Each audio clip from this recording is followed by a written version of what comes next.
धनिया बनबू कनिया,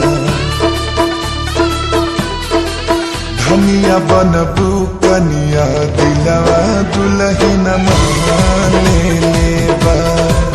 धनिया बनबू कनिया, दिलवा दुल्हन ले लेबा।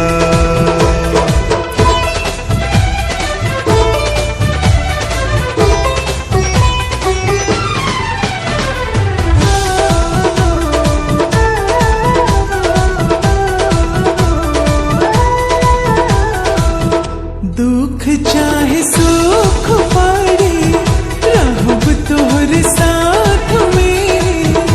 सातों जन्म ला हथवा धइले रही हाथ में।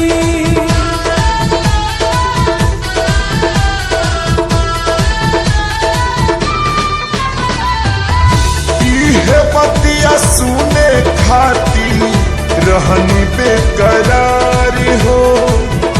खुशी बात समाइल दिल में पाके तुहर प्यार हो। मन जोगे पिया बाखिया हमर छान लेबा।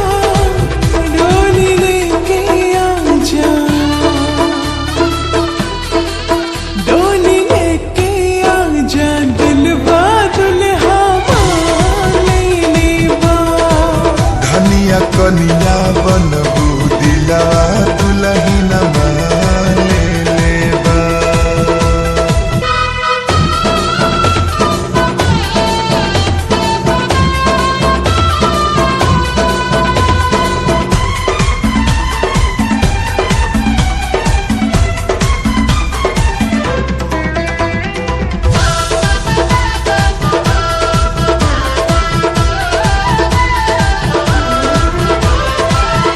तोहरे कमाई के हम नून रोटी खा ले।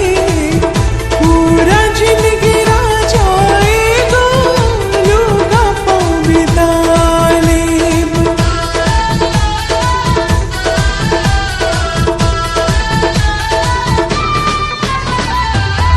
तोहरे खातिर कुछो गोरी कदबी कुर्बान हो। रानी बना के राखब देखी सब जान हो।